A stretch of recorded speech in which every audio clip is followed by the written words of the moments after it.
वे निज पद राज। ग्रंथ और ग्रंथकार के संदर्भ में सिर्फ एक एक वाक्य में बात करेंगे। वैसे तो यहाँ बैठने वालों के लिए ये कहना ज़्यादा ठीक रहेगा कि आपके सामने टोडरमल जी की चर्चा करना नाना के सामने ननिहाल की बात करने जैसा होगा। यहाँ रह रहे तो अपने को सबको अच्छी तरह से होना ही चाहिए, लेकिन अधिक विस्तार में न जाते हुए सिर्फ ग्रंथकार की महिमा सिर्फ इसी बात से हम समझे कि वे आचार्य कल्प हैं। उनकी उपाधि आचार्य कल्प हैं। पूरी विद्वत परंपरा में एकमेव विद्वान जिनके लिए ये उपाधि दी गई, और आचार्य कल्प कह करके उनके संदर्भ में जितनी महिमा करनी है सब कह दी। कैसे हैं? जिन्होंने आचार्यों जैसा महान कार्य किया है। इसलिए उनकी विद्वत्ता, उनकी शास्त्र रचना में दोनों तरह की, जो टीका ग्रंथ लिखे वे भी और ये स्वतंत्र ग्रंथ की रचना की ये भी, ये दोनों ही बेजोड़ है, इसलिए आचार्य कल्प हैं। और इस ग्रंथ के संदर्भ में एक वाक्य पर्याप्त है, अपूर्ण होते हुए भी अपूर्व है। इसमें सारी बात आ गई। कोई अपूर्ण हो और फिर भी अपूर्व हो, वो कैसी होगी बात। इसलिए इतना ही कहना इसके लिए पर्याप्त है। क्या है ग्रंथ का नाम?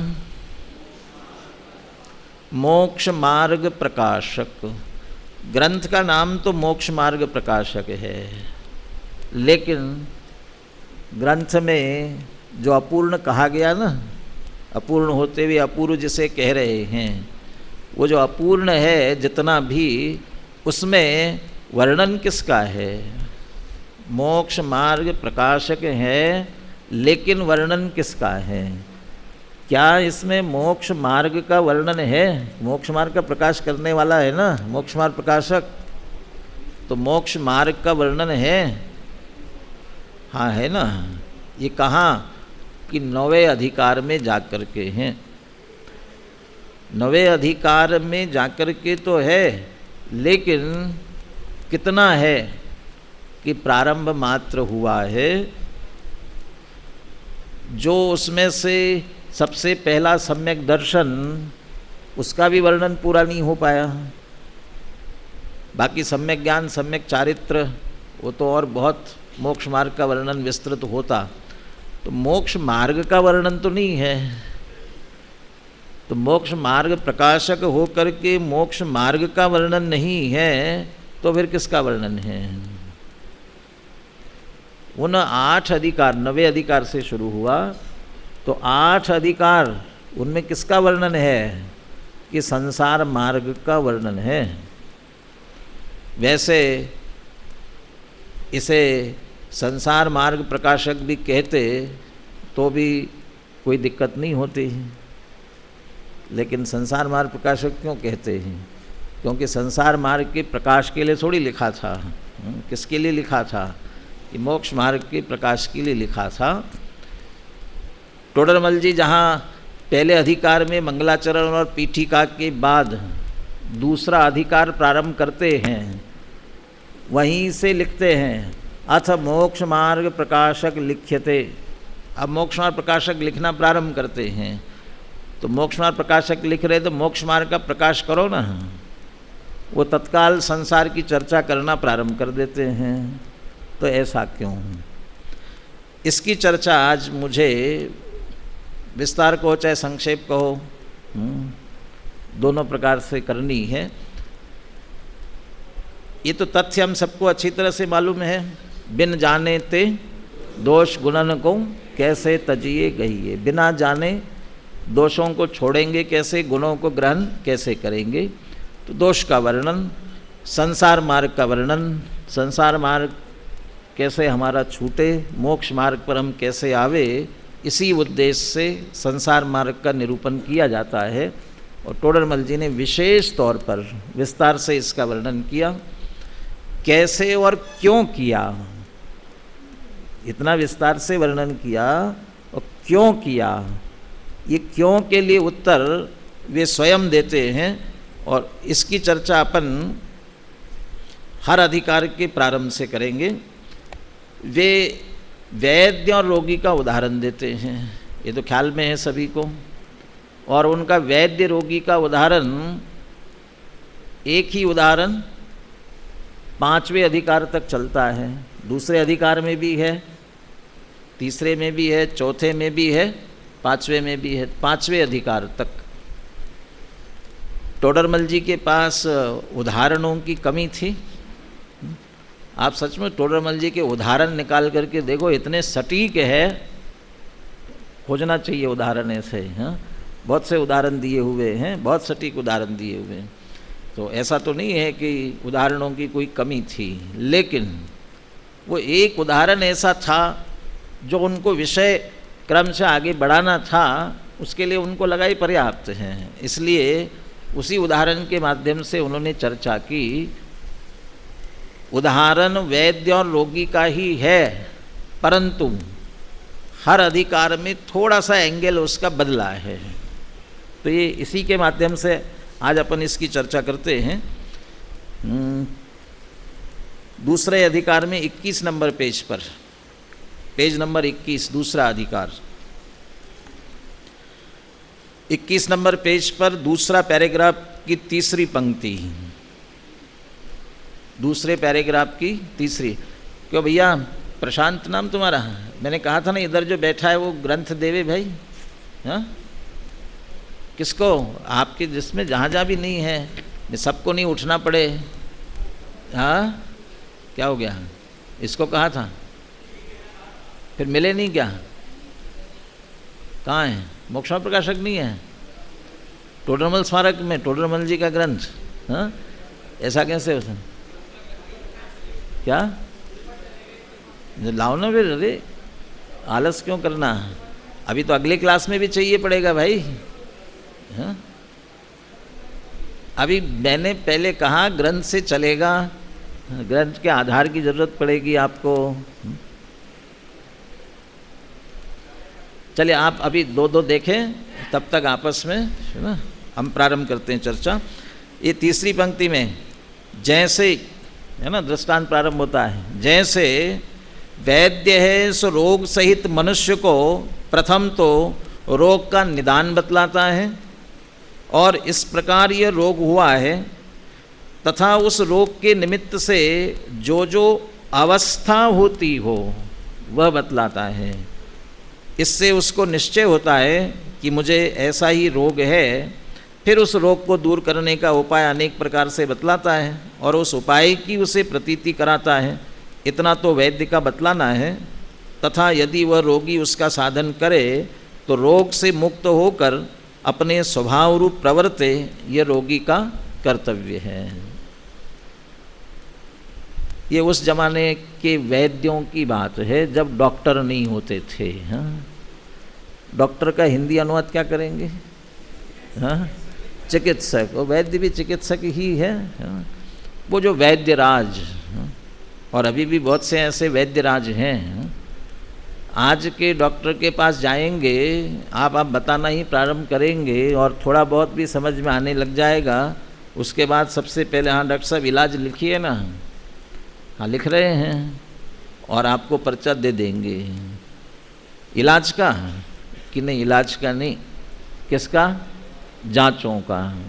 इतनी इतनी जांच करा करके लेकर के आओ। नहीं आप इलाज बताओ ना, इलाज तो बता देंगे ना। वो जांच कराने के लिए तो आपके पास आए थे। आप और कहाँ भेज रहे हो? तो कहाँ भेज रहे हैं?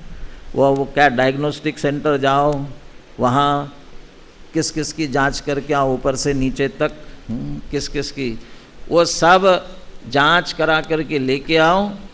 फिर जांच में क्या निकलेगा? तो जांच में जो रोग निकलेगा फिर उसका हम उपाय बताएंगे। तो वैद्य भी ऐसे ही करते होंगे पहले के। वैद्य कुछ भी नहीं करते थे, आप गए, आपने बताना प्रारंभ किया। अरे बहुत से तो वैद्य कहते हैं शांत रहो। गुरुदेव की भाषा में कहे ना, बताना आप शुरू करोगे ना तो कहेंगे खबर छे, और ज़्यादा बताने की कोशिश करोगे तो कहेंगे बधी खबर छे। हाँ, ऐसा वैद्य भी यही कहेगा, मालूम है। नहीं तो आप मुझे तकलीफ है, आपको कैसे मालूम, तो रुक तो जाओ, सिर्फ नाड़ी बताओ। नाड़ी तो बहुत दूर की बात है, बहुत से तो ऐसे आपको चेहरा देख करके, आपका देखा और उतने से आपके उस लक्षणों से इतनी पहचान, बहुत से तो नाड़ी देखकर तो निश्चित रूप से क्या रोग है और उसके कारण से आपको क्या दिक्कतें हो रही है, ऐसा होता है, ऐसा आपको नहीं बताने की ज़रूरत, ऐसा होता है, ऐसा होता है। कभी कभी हम भूल गए हो ना, और वैद्य ऐसा होता है, कभी हुआ यहाँ साहब ऐसा भी होता है। उन्हें कहाँ से पकड़ में आया, वो उससे पकड़ लिया, नाड़ी के उसके माध्यम से, नाड़ी परीक्षक। तो वैद्य रोग सहित मनुष्य को प्रथम तो रोग का निदान बतलाता है, वो स्वयं बता देता है ये रोग तुम्हें हुआ है, किस आधार से, उससे उसको निश्चय, उस रोग के निमित्त से उसके जो जो अवस्था हो वह बतलाता है। यहाँ आप अपना ग्रंथ हो तो अवस्था हो वह बतलाता है, इसके नीचे अंडरलाइन कर लीजिए। क्यों? क्योंकि इस उदाहरण, ये जो वैद्य रोगी के उदाहरण में ही टोडरमल जी ने यहाँ अवस्था पर जोर दिया है। वो रोगी बताएगा तुम्हें ऐसा ऐसा होता है ना, ये क्या अवस्थाएं हो रही है, ऐसी ऐसी अवस्था हो रही ना तुम्हारी, ये बताने से क्या होगा, उससे उसको निश्चय होता है कि मुझे ऐसा ही रोग है। रोगी को निश्चय हो जाएगा कि हाँ मुझे रोग, वैद्य जी कह रहे हैं ऐसी ऐसी अवस्था हो रही है, तो जो अभी रोग बताएंगे वो निश्चित रूप से मुझे रोग हुआ है। अब ये फिर उस रोग को दूर करने का उपाय और उसकी उपाय की प्रतीति, ये सब वैद्य बतला ही देता है। फिर रोगी साधन करेगा तो ठीक होता है। ये आगे की बातें, मुख्य बात है उसको मैंने जोर से कह दी, बाकी की बातें आगे से जुड़ती ही है, इसलिए उसे गौण कर दिया। उसी प्रकार इस अधिकार में क्या कर दिया, इस प्रकार यहाँ बंधन युक्त जीव को प्रथम तो कर्म बंधन का निदान बतलाते हैं कि ऐसे यह कर्म बंधन हुआ, उस कर्म बंधन के निमित्त से इसके जो जो अवस्था होती है वह बतलाते हैं। तो ये अधिकार जो है कर्म बंधन संसार अवस्था का वर्णन करने वाला है। किस लिए करना है कि उस जीव को निश्चय हो जाए कि मुझे रोग है। अरे जब तक रोग हुआ ये पता नहीं चलता है तो इलाज करने के लिए भी तो नहीं जाते हैं ना, कहाँ जाते हैं। भूख नहीं लग रही है, खाने की इच्छा ही नहीं होती है, देख करके खाना बिल्कुल भाता नहीं है, तो क्या करे, बहुत कोशिश करता है कि भूख लगने की गोली ले ले, कुछ करे, कोशिश करता रहता है, नहीं होता है ठीक। फिर उसकी अवस्था देख करके कोई कहता है तुम्हारी आंखें पीली दिख रही, चेहरा पीला दिख रहा है, क्या होना चाहिए, पीलिया हो गया है, पीलिया हुआ है तुम्हें, इसीलिए तो भूख नहीं लग रही है, खाने की इच्छा नहीं हो रही है, खाना पच नहीं रहा है, वो अवस्था हो रही है। तो कह रहे कहाँ, मुझे कहाँ पीलिया हो गया है, ये अवस्था से उसे निर्णय। अभी वो पीलिया का इलाज नहीं कर रहा था, वो छोटा मोटा भूख नहीं लग रही है उसका इलाज करके ही अपने को ठीक समझ रहा था, रोग का इलाज करने के लिए तैयार नहीं होगा। इसलिए कह रहे पहले इस जीव को संसार रूपी रोग हुआ है इसका निर्णय कराते हैं, इसलिए संसार का वर्णन पहले कर रहे हैं। तो ये अवस्था का, कर्म बंधन की अवस्था का वर्णन करके फिर उपाय बताएंगे, उपाय की प्रतीति कराएंगे। इतना तो शास्त्र का उपदेश है, ये जीव उसका साधन करे तो कर्म बंधन से मुक्त होकर अपने स्वभाव रूप प्रवर्ते, यह जीव का कर्तव्य है। दूसरे अधिकार में आ जाइए, दूसरे नहीं अब इसलिए अगले माने तीसरे अधिकार में, तीसरे अधिकार में पेज नंबर 45 पर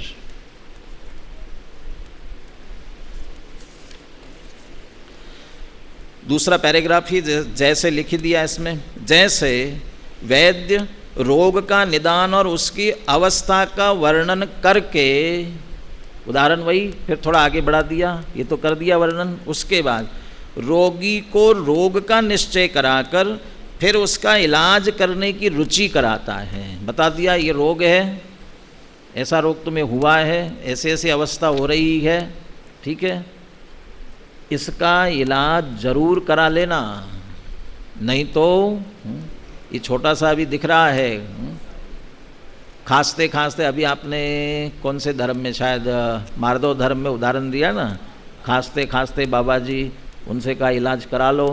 बाबा जी कहते क्यों भैया, काय को इलाज कराना है, घर हमारा बहू बेटियों से भरा हुआ है, खांसते खकारते जाते थोड़ा अच्छा रहता है, उनकी मर्यादा बनी रहती है, हमारा सम्मान बना रहता है। बाबा जी से कहा घर में जाओ तो थोड़ा नकली खांस लेना, हमारे पास असली है तो नकली क्यों करेंगे, हाँ?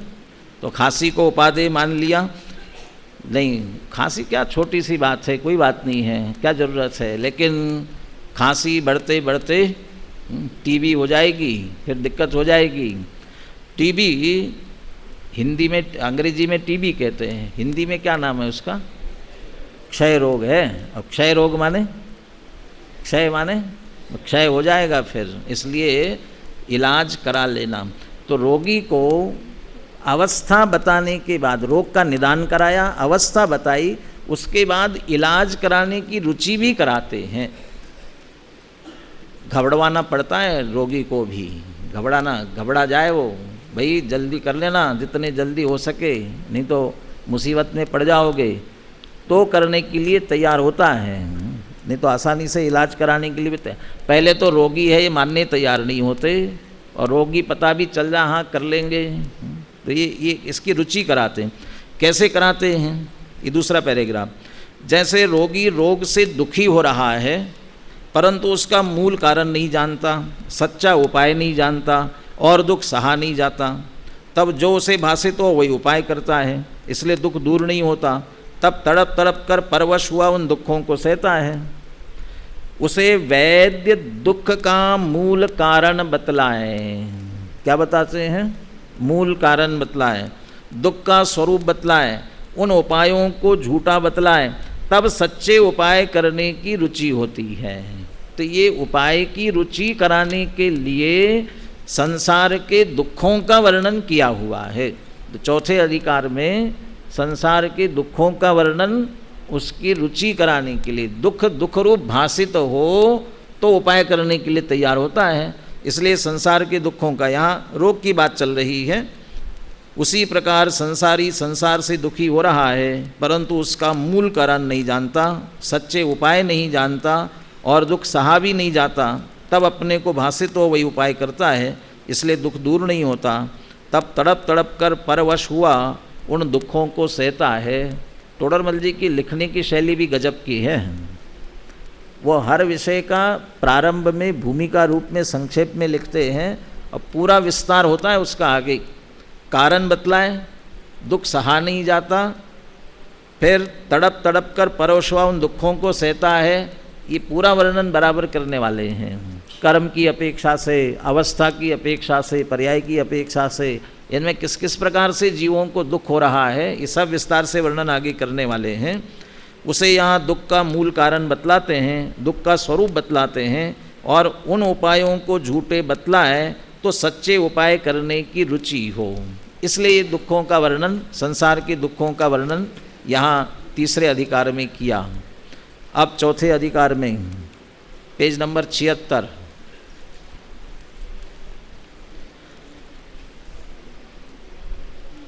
हम इस बात की चर्चा कर रहे हैं कि ग्रंथ मोक्ष मार्ग प्रकाशक है और पहले संसार का वर्णन क्यों कर रहे हैं। तो ये कह रहे हैं कि संसार में हमारी संसार रूपी रोग की अवस्था हो रही है, उससे हम दुखी है, तो उसकी छूटने की रुचि हमको हो सके। चौथे अधिकार में प्रारंभ से यहाँ पर, अब यहाँ संसार दुखों के बीजभूत मिथ्या दर्शन, मिथ्या ज्ञान, मिथ्या चारित्र्य हैं, उनके स्वरूप का विशेष निरूपण करते हैं। जैसे वैद्य है सो रोग के कारणों को विशेष रूप से कहे तो रोगी कुपथ्य सेवन न करे तब रोग रहित हो, उसी प्रकार यहाँ संसार के कारणों का विशेष निरूपण करते हैं। जिससे संसारी मिथ्यात्वादि का सेवन न करे तब संसार रहित हो, इसलिए मिथ्या दर्शन आदि का विशेष निरूपण करते हैं। रोगी ने पहले रोग का निदान कराया, फिर अवस्था बताई, अवस्था के बाद दुख बताए जिससे उसका इलाज करने की उसे रुचि हो। अब उसके कारण बताता है, ये रोग क्यों हुआ, इस रोग के कारण क्या है, किस लिए, कारणों को विशेष रूप से कहे तो रोगी कुपथ्य सेवन न करे। जिस कारणों से वह वही कारण यदि कर रहा हो, खांसते खांसते चला गया, सबसे पहले पूछेंगे बीड़ी पीते हो, सिगरेट पीते हो, तो पहले क्या कहेंगे, कोई बात नहीं पीते रहो, हम तुम्हें दवाई दे देते हैं, ठीक हो जाओगे।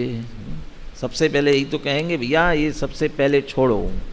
और यदि ये न बताएंगे किस कारण हुआ तो कारणों में लगा रहेगा तो रोग कैसे ठीक होगा। ऐसे ही संसार रूपी रोग है, संसार रूपी रोग से जो दुख हो रहे वे दुख हो रहे हैं, लेकिन किस कारण से हो रहे हैं, मिथ्या दर्शन, मिथ्या ज्ञान और मिथ्या चारित्र। और उनका इसलिए इस अधिकार में विशेष रूप से विस्तार से वर्णन किया जिससे जीव मिथ्यात्व का सेवन न करे और उससे रहित तो होकर सुखी हो सके। इसी के लिए संसार के इन कारण रूप मिथ्या दर्शन आदि की चर्चा की। पांचवा अधिकार, पेज नंबर 95,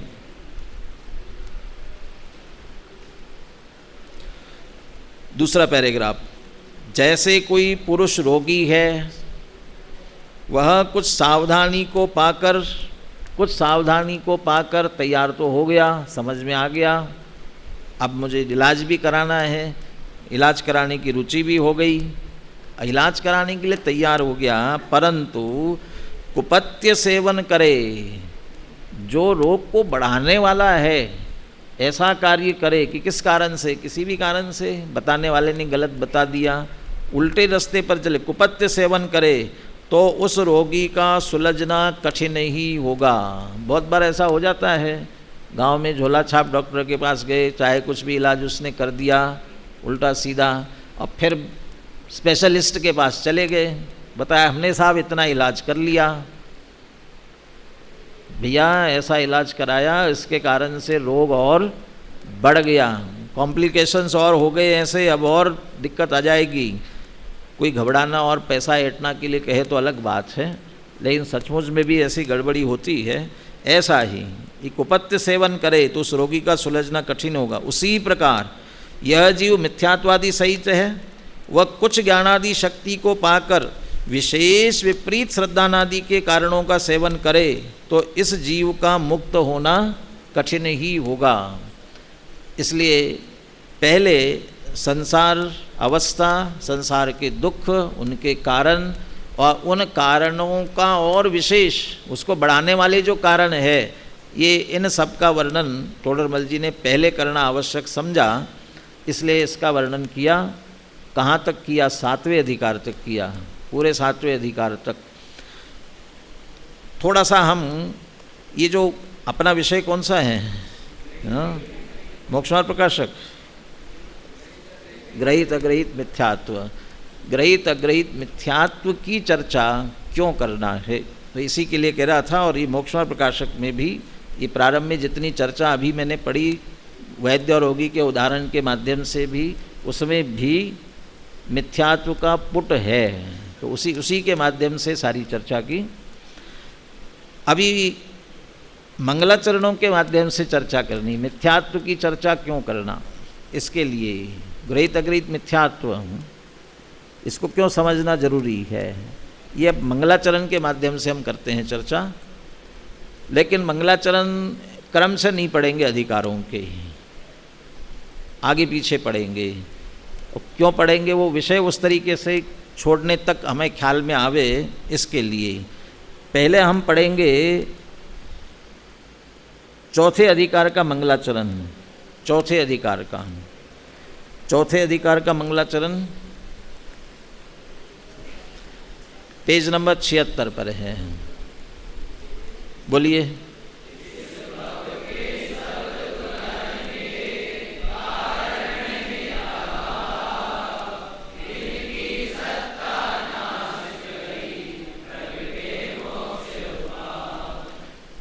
जिन दुखों का हम अभाव करना चाहते हैं, संसार के दुखों का, उन सब दुखों का मूल कारण क्या है?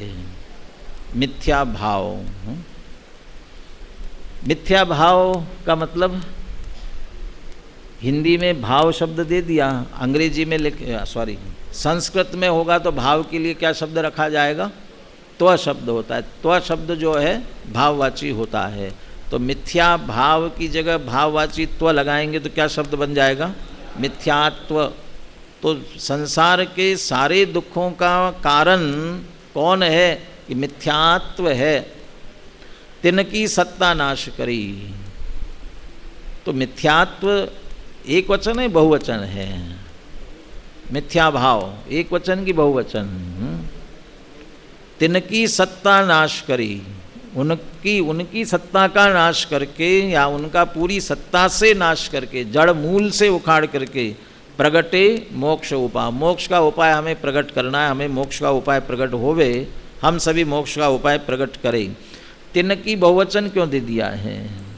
क्योंकि मिथ्या भाव, अच्छा मिथ्यात्व माने क्या? मिथ्यात्व माने क्या? अभी अपन ने किसी गाथा की चर्चा में द्विक्रियावादी मिथ्या दृष्टि की बात चल रही थी ना, तब मिथ्यात्व की सभी परिभाषाएं वहाँ लगाई थी। वो तो मिथ्या दृष्टि थी, इसलिए मिथ्यात्व की परिभाषा उसी रूप में लगाई। लेकिन यहाँ मिथ्यात्व माने क्या? मिथ्यात्व माने अकेला मिथ्यात्व नहीं होता है। तो अकेला मिथ्यात्व नहीं होता है माने क्या? हम मिथ्यात्व माने समझते मिथ्या दर्शन, लेकिन अकेला मिथ्या दर्शन नहीं है। मिथ्या दर्शन, मिथ्या ज्ञान और मिथ्या चारित्र। जिन जिन भावों में मिथ्यात्व आता है, मिथ्यापना आता है, वो सारे मिथ्या भाव हैं। इसलिए श्रद्धा में भी मिथ्यापना, मिथ्या दर्शन, ज्ञान में मिथ्या ज्ञान, चारित्र में मिथ्या चारित्र, इसलिए तीनों आते हैं। मिथ्यात्व शब्द का प्रयोग अकेले मिथ्या दर्शन के लिए भी होता है, और मिथ्या दर्शन, मिथ्या ज्ञान, मिथ्या चारित्र के लिए भी होता है। अभी जो इन सारे मंगलाचरणों में जो मिथ्या भाव शब्द दिया, वो तीनों के लिए, मिथ्या दर्शन, मिथ्या ज्ञान, मिथ्या चारित्र, ये तीनों भाव संसार के दुखों के मूल कारण है, दुखों के। इसलिए इनका नाश करके मोक्ष का उपाय प्रकट करना चाहिए। ऐसा ही भाव 7वें अधिकार के मंगलाचरण में भी है। 7वें अधिकार का मंगलाचरण, पेज नंबर 7वें का 193 पेज है, प्रसिद्ध है, आप सबको ध्यान में भी होगा। इस भव तरु का मूल एक जानहु मिथ्या भाव, ताको करि निर्मूल अब करिए मोक्ष उपाय। थोड़ा सा अंतर कर दिया, वहाँ भव दुखनी के कह दिया था, यहाँ भव तरु का कह दिया। संसार रूपी वृक्ष की मूल है ये मिथ्या भाव ही है, उसको निर्मूल करके, यहाँ करे था तिनकी सत्ता नाश करी, सत्ता में से पूरी नष्ट कर, निर्मूल कर देना। प्रगटे मोक्षोपाय करिए मोक्षोपाय, मोक्ष का उपाय हमें प्रकट करना चाहिए। मिथ्या भाव का अभाव होने पर ही मोक्ष का उपाय हो सकता है। मिथ्या भाव का अभाव हुए बिना मोक्ष का उपाय नहीं हो सकता। इसलिए उस मिथ्या भाव को समझना पहले जरूरी है, इसलिए मिथ्यात्व का वर्णन यहाँ पहले किया है। 7वें के बाद अब पीछे आते हैं अपन 6वें में। क्या करना इसके लिए? ये मिथ्यात्वादी हो रहे संसार के मूल कारण है, ये हो क्यों रहे हैं? वैसे तो हो ही रहे हैं और बढ़ते भी क्यों हैं? 6वें अधिकार का मंगलाचरण, पेज नंबर 168 पर, 168 पेज पर बोलिए। मिथ्या देवादिक भजे होए मिथ्या भाव, तज तिन को साचे भजो हित हेत उपाय। इससे बचने के लिए मिथ्या देव, कुदेव, कुरु, कुधर्म, यदि इनको ही भजते रहेंगे तो क्या होगा? और मिथ्या भाव पुष्ट होगा। इससे बचने के लिए गए और वो अधिक ही होता जावे तो क्या करना चाहिए? इसलिए तज तिनको साचे भजो, इसलिए उन्हें छोड़कर पहले सच्चे, किनको? वे जो देवादिक है, जिनके मिथ्या देवादिक को भज रहे थे, उनको छोड़ करके सच्चे देव शास्त्र गुरु, देव गुरु धर्म है, उनको भजना, उनके शरण में आना जरूरी है।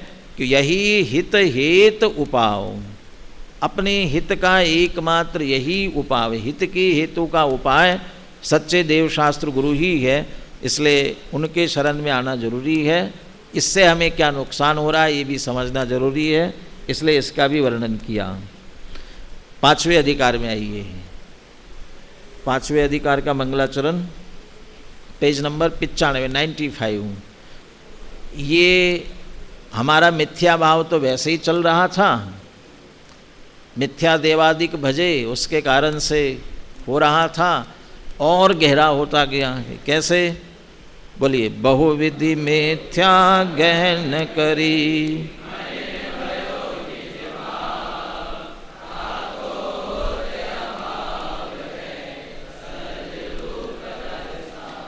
और वह गहरा होता जाता है। किसके कारण से?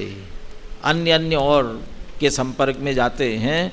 बहुविधि, बहुत प्रकार से गहन करी, उसको और हमने गहरा किया, और उससे अपना निज भाव ही और मलिन हो गया।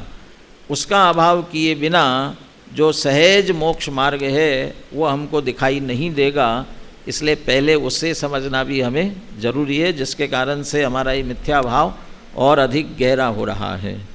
अब इसे छोड़ने की प्रेरणा, मैंने इसलिए उल्टा लिया, उधर ये बात की और छोड़ने की प्रेरणा आगे पहले आ गई, इसलिए मैं पीछे चला। अब दूसरे अधिकार का मंगलाचरण, दूसरे अधिकार का मंगलाचरण पेज नंबर 21 पर। ऐसे मिथ्या भाव, अब बोलिए, मिथ्या भाव भावते जो प्रगटे निज भाव, सो जयवंत रहो सदा यही मोक्ष उपाय। ऐसा मिथ्या भाव जो संसार के दुखों का मूल है, संसार के वृक्ष का मूल है, वह मिथ्या देवादिक के भजने से पुष्ट हो रहा है और अन्य मतों के कारण से और गहरा होता जा रहा है। ये सारा मिथ्या भाव। अभावते, जब तक इसका अभाव नहीं होगा तब तक अपना निज भाव प्रकट होने वाला नहीं है। इसलिए मिथ्या भाव अभावते जो प्रगटे निज भाव, सो जयवंत रहो सदा यही मोक्ष उपाय। प्रकट तो हमको निज भाव ही करना है जो मोक्ष का उपाय है, ये वो प्रकट क्यों नहीं हो पा रहा है इस मिथ्या भाव के कारण से, इसलिए पहले उन मिथ्या भावों को हम समझ रहे हैं। अब तीसरे अधिकार का मंगलाचरण, पेज नंबर 45 निकालने दीजिए सभी को। अब बोलिए, सो निज भाव सदा सुखद अपनो करो प्रकाश, जो बहुविधि भव दुख निको करी है सतानाश। ये तीसरे अधिकार के मंगलाचरण को दूसरे अधिकार के मंगलाचरण से जोड़ो। सो निज भाव सदा सुखद, सो निज भाव, सो वह, कौन सा वह? हाँ? मिथ्या भाव अभावते जो प्रगटे निज भाव, मिथ्या भाव के अभाव से प्रकट हुआ जो निज भाव है वह निज भाव सदा सुखद, वो सुखदायक है। अपनों करो प्रकाश, क्योंकि अपना प्रकाश करता है और उसके माध्यम से मोक्ष मार्ग का प्रकाश होता है। और जो बहुविधि भव दुखनी को करी है सत्तानाश, बहुत प्रकार से अनेक प्रकार के दुखों का वह नाश करने वाला है। इस तरह मिथ्यात्व का अभाव करना है और निज भाव को प्रकट करना है। तो मिथ्यात्व का अभाव करने के लिए पहले मिथ्यात्व को समझना जरूरी है। वह मिथ्यात्व कितने प्रकार का? 2 प्रकार का, ग्रहित और अग्रहित। ग्रहित मिथ्यात्व और अग्रहित मिथ्यात्व। पहले कौन सा? ग्रहित मिथ्यात्व पहले कि अग्रहित मिथ्यात्व पहले? कौन सा मिथ्यात्व पहले? हाँ, अग्रहित मिथ्यात्व पहले। तो जब भी आप लिखोगे बोलोगे ना, हमेशा ऐसा ही आएगा, ग्रहित अग्रहित मिथ्यात्व। अग्रहित ग्रहित ऐसा नहीं आएगा। क्यों नहीं आएगा? ये तो एक व्याकरण का भी नियम होता है, व्याकरण वाले जानते हैं क्या होता है। अल्पाक्षर, अल्पाक्षरत्वात् कहते हैं। अल्पाक्षर माने होता है जिसमें कम अक्षर होता है वो पहले आता है। तो ग्रहित और अग्रहित 2 शब्द है, तो इसमें कम अक्षर किसमें है? ग्रहित में है, इसलिए वह पहले आ गया। ग्रहित मिथ्यात्व, अग्रहित मिथ्यात्व, पहले पीछे आने से कोई मतलब नहीं है, वो तो शब्दों का फेर है आगे पीछे का। होने की अपेक्षा यदि बात करें, होने के लिए कौन सा मिथ्यात्व, कब से? अग्रहित, अनादि से चला आ रहा है अग्रहित, और बाद में ग्रहण किया हुआ ग्रहित है। तो इस हिसाब से होने की अपेक्षा देखा जाए तो अग्रहित फिर ग्रहित। और जो चर्चा की है यहाँ पर टोडरमल जी ने, वो भी वो होने की अपेक्षा क्रमशः पहले अग्रहित की है, बाद में ग्रहित की है।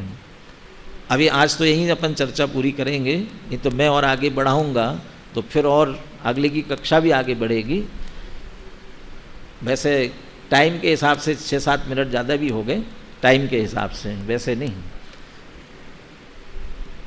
छूटने की दृष्टि से कौन सा मिथ्यात्व पहले छूटेगा? वैसे सम्यक दर्शन प्रकट होने की अपेक्षा से छूटेंगे तो एक साथ ही, लेकिन बुद्धिपूर्वक किसे छोड़ना पहले जरूरी है? ग्रहित अग्रहित, पहले ग्रहित छोड़ना जरूरी है, उसके बाद अग्रहित छूटेगा। जिसके ग्रहित छूटा नहीं होगा उसके अग्रहित 3 काल में नहीं छूट सकता। गुरुदेव श्री का उदाहरण है, गुरुदेव श्री उदाहरण देते हैं, चावल बनाते हैं, चावल बनाते मतलब धान से चावल, धान है, धान और चावल। अब आजकल ये भी समझाना पड़ेगा धान क्या होता है, चावल क्या होता है। धान माने छिलके सहित चावल को धान कहते हैं, और उसमें से जो सफ़ेद सफ़ेद क्या करते हैं, सफ़ेद सफ़ेद का क्या करते हैं, खाते हैं, भगवान को नहीं चढ़ाते हैं, भगवान को भी चढ़ाते हैं ना, वो जो चढ़ाते हैं साफ, वे चावल। तो धान में से वो सफ़ेद शुद्ध चावल निकालना है। तुस बिना तंदुल दिपे तो अमल स्वभाव हो, मोक्ष इसमें सिद्ध चक्र विधान में है ना, तुस बिना जो अक्षर चावल के लिए का तुस बिना, तो वो जब बिल्कुल स्वच्छ निकलता है तो उसमें 2 आवरण होते हैं, एक तो धान का वो छिलका ऊपर का, और उसके और क्या होता है, उस चावल पर एक लालिमा होती है। और अब उसे हमें स्वच्छ बिल्कुल साफ निकालना है तो अपन ऐसा करें ना, लालिमा पहले निकाल दे, छिलका बाद में उतार लेंगे, चल जाएगा ना? है कोई उपाय ऐसा? लालिमा पहले निकालने का उपाय है कोई? यदि अंदर की लालिमा निकालना है तो पहले बाहर का छिलका उतारना कंपलसरी, अनिवार्य, उसके बिना निकलेगा ही नहीं ना। ऐसे ही ग्रहित मिथ्यात्व छूटे बिना अग्रहित मिथ्यात्व नहीं छूट सकता। गुरुदेव ने उदाहरण दिया है, धान का छिलका पहले ऊपर का छिलका बड़ा निकलेगा तो ही अंदर की लालिमा निकल सकती है। इसलिए छूटने की दृष्टि से ग्रहित और फिर अग्रहित मिथ्यात्व। अब अपन कल से अग्रहित मिथ्यात्व की चर्चा कहाँ का, कल अपना मुख्य टारगेट रहेगा अग्रहित मिथ्यात्व के संदर्भ में जो चर्चा आई।